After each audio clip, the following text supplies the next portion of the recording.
Hello friends, today we shall learn the carotid triangle, external carotid artery and the carotid sheath. So let's begin with the carotid triangle. So firstly, talking about the boundaries of carotid triangle. So its anterior-superior boundary is formed by posterior belly of digastric. Anterior-inferior boundary is formed by the superior belly of omohyoid, and the posterior boundary is formed by the anterior border of sternocleidomastoid. So this was about the boundary of carotid triangle. Now we shall talk about the roof of carotid triangle. So the roof of carotid triangle is formed by the same structures which form the roof of digastric triangle. So firstly we have the skin, then we have the superficial fascia which has three things: the cervical branch of facial nerve, the transverse or anterior cutaneous nerve of neck, and the platysma. And lastly, we have the investing layer of deep fascia. So I am enlisting the three structures forming the roof again. Firstly, we have the skin, then the superficial fascia which consists of platysma, cervical branch of facial nerve, and the transverse or anterior cutaneous nerve of neck. And lastly, we have the investing layer of deep fascia. So now we shall study the floor of carotid triangle. And before just naming the structures which form the floor of carotid triangle, we shall get an overview of the entire region, the structures present in the entire region. So firstly, this is our hyoid bone. This is the thyroid cartilage. Now, talking about the structures which connect these two. So the membrane connecting them is thyrohyoid membrane, and the muscle is thyrohyoid muscle.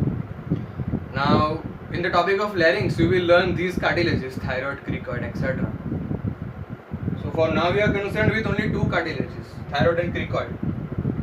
Here is our cricoid cartilage, and the membrane joining thyroid and cricoid cartilages is the cricothyroid membrane. Here is our trachea. Here is the recurrent laryngeal nerve, and this is our esophagus. So now coming to the structures which form the floor of carotid triangle. So we have three structures forming the floor. There are three constrictor muscles of pharynx, out of which the middle and inferior constrictor are involved in the formation of floor, and the third structure is the thyrohyoid membrane. So I am repeating it again.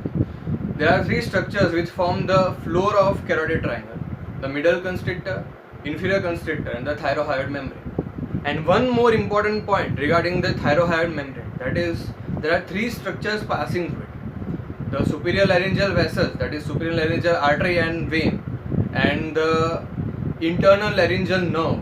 These are the three structures passing through the thyrohyoid membrane. Now we shall talk about the contents of carotid triangle.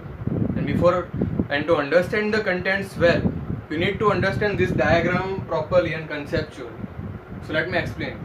So this is our common carotid artery, and it bifurcates to form its two branches: external carotid artery and internal carotid artery.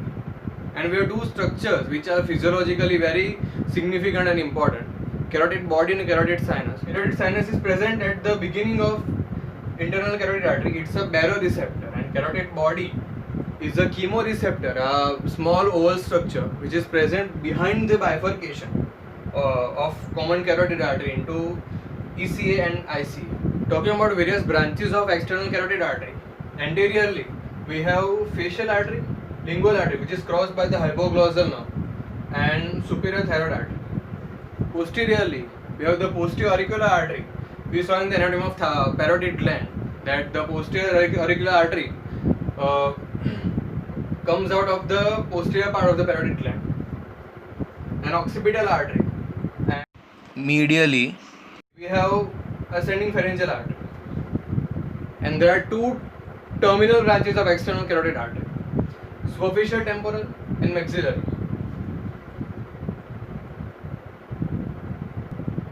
Now, talking about the nerves.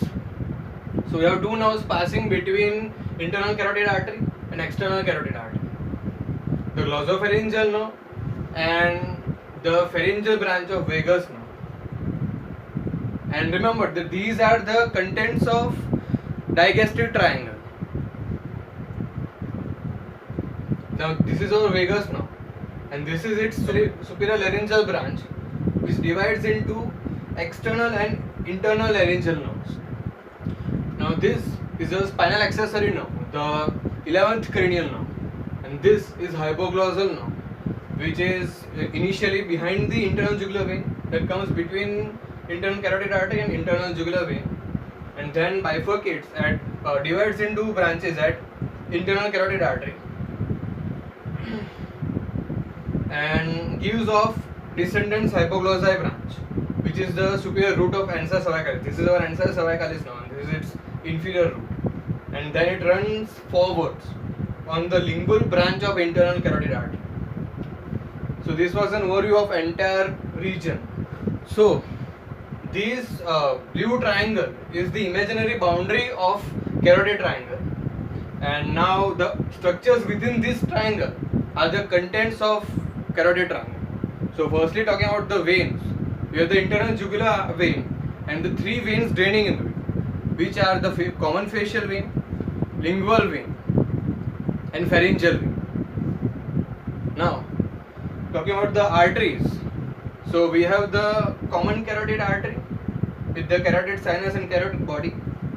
Then we have the internal carotid artery and external carotid artery and its 5 branches. The branches below the posterior auricular artery.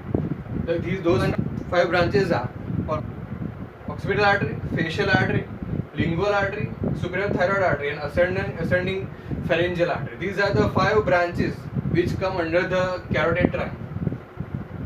And lastly, talking about the nerves. So firstly, you have the vagus running downwards, then the superior laryngeal branch of vagus, which divides into external and internal laryngeal nerves. Then we have the hypoglossal nerve, which gives off the descendens hypoglossal branch at the internal carotid artery and runs forwards on lingual artery. Then the fourth one is our spinal accessory nerve, which runs behind the internal jugular vein, you can see. And lastly, it's not seen in the diagram, but lastly we have the sympathetic cervical ganglia, which lie behind the carotid sheath and are included under the posterior relations of the carotid sheath.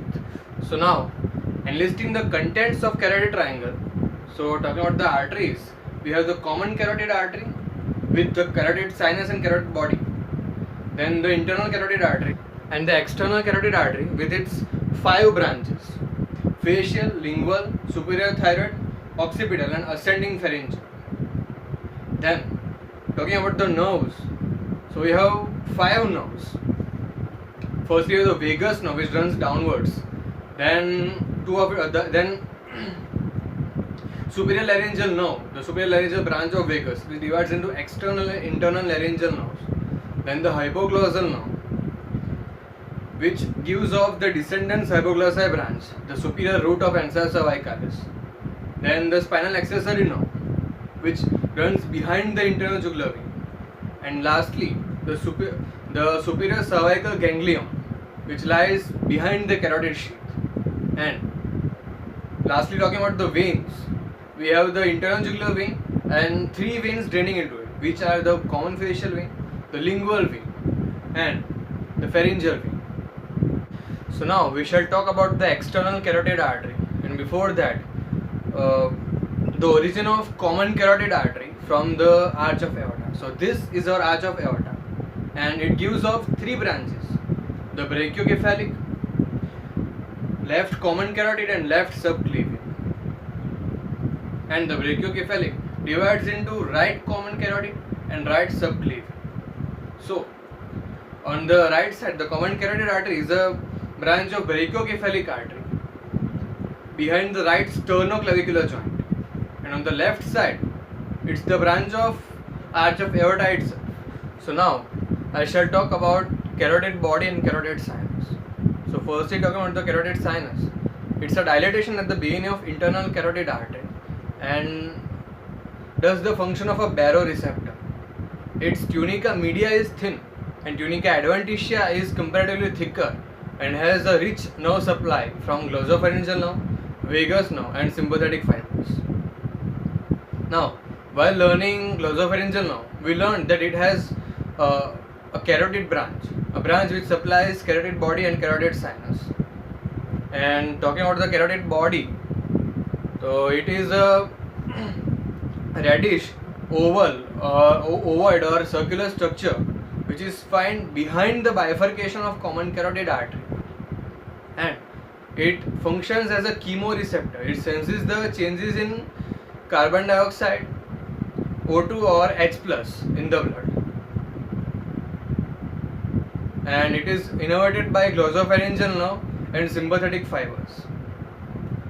Now, talking about the applied aspects of carotid sinus. So, in some people, the carotid sinus is richly innervated, and those people, the carotid sinus is hypersensitive, means really sensitive, and so much so that even if they tilt their head, the carotid sinus causes a slowing of heartbeats, and this is known as carotid sinus syndrome.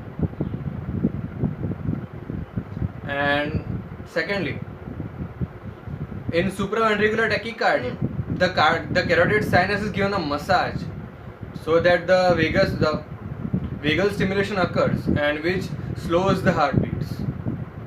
So carotid sinus massage is one of the therapeutic techniques used in supraventricular tachycardia. Now we shall discuss the external carotid artery, its origin, course and branches. So firstly, talking about the origin of external carotid artery. So it originates above the thyroid cartilage in the carotid triangle and at the level of the disc between C2 and C3 vertebrae, or the second and the third cervical vertebrae. It has a slight oblique course and it lies anteromedial to the internal carotid artery and anterolateral to the internal jugular vein. So, coming to the course and relations of external carotid artery in the carotid triangle, I am expecting you all to draw the diagram of the contents of carotid triangle which I showed you. The internal carotid artery, external carotid artery, the vagus and internal jugular vein, and the entire diagram is a must know thing to understand the course of external carotid artery. So please draw it and keep it in front of you while you are watching this video. So here the external carotid artery lies under the cover of sternocleidomastoid. It is crossed by two nerves, the hypoglossal nerve. We saw in the diagram that the hypoglossal nerve runs forwards on the lingual artery.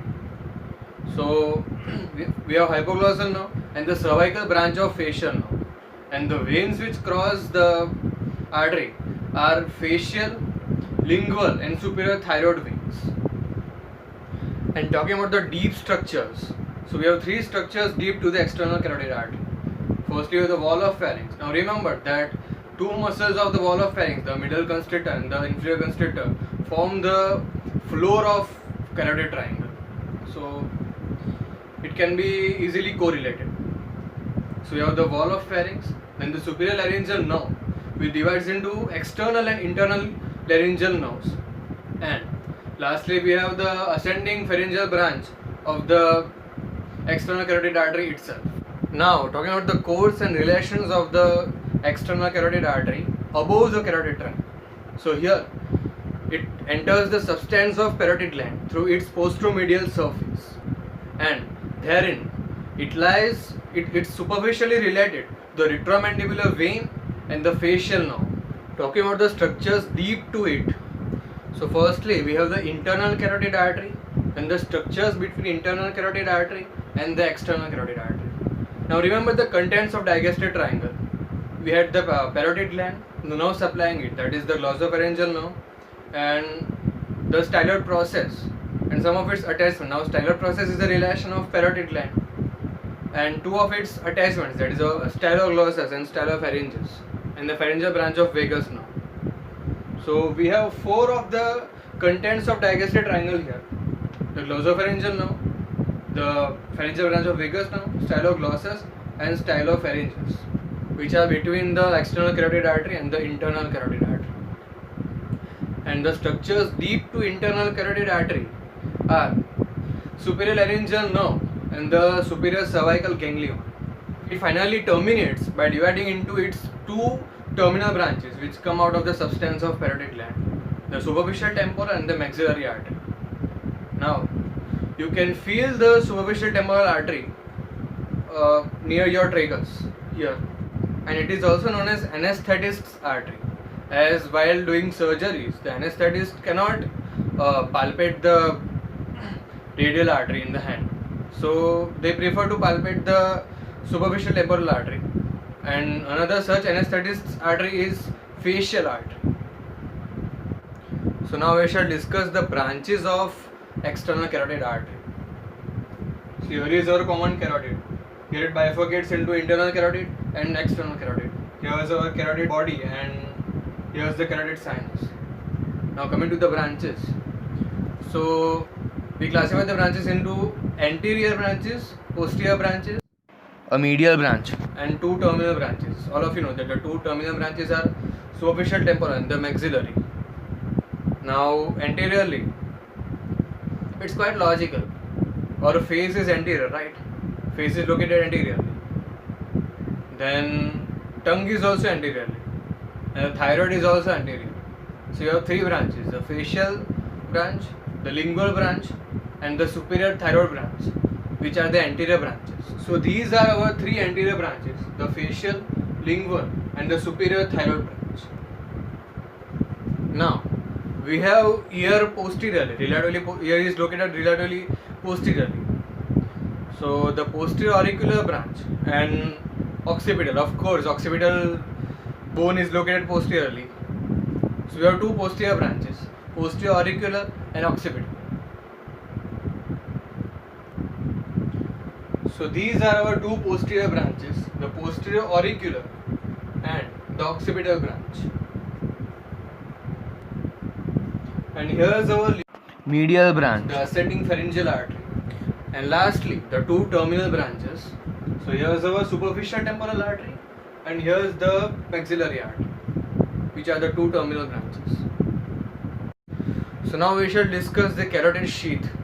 Now remember, carotid sheath is a modification of deep cervical fascia, or the fascia colli. There are 6 modifications of deep cervical fascia: the investing layer, prevertebral fascia, pretracheal fascia, the carotid sheath, pharyngobasilar fascia and buccopharyngeal fascia. So carotid sheath is a fibrous sheath which covers 3 structures: common carotid artery, internal jugular vein and the vagus nerve. Talking about the formation of the carotid sheath, anteriorly we have the pretracheal fascia and posteriorly we have the prevertebral fascia. Now this is quite logical, as the vertebrae are located posteriorly and the trachea is located anteriorly. So it can be remembered easily that the anteriorly we have pretracheal fascia and posteriorly the prevertebral fascia forming the carotid sheath. Discussing the contents of carotid sheath. So firstly we have the common carotid artery below and the internal carotid artery above. The external carotid artery comes out of the sheath, piercing it. Then the internal jugular vein and the vagus nerve, and also there are parts of some other cranial nerves, that is the glossopharyngeal nerve, the hypoglossal nerve and the spinal accessory nerve, which lie also, some part of these nerves are also present in the carotid sheath. And lastly, talking about the relations of the carotid sheath. This is the cross section of carotid sheath. Anteriorly we have the ansa cervicalis nerve, posteriorly the sympathetic cervical ganglion, and another relation is the anterior border of sternocleidomastoid, which is not visible in this diagram, but in coming videos I'll show it to you. So this was all about the carotid triangle, the external carotid artery and the carotid sheath. I hope you enjoyed learning with me. Thanks for watching.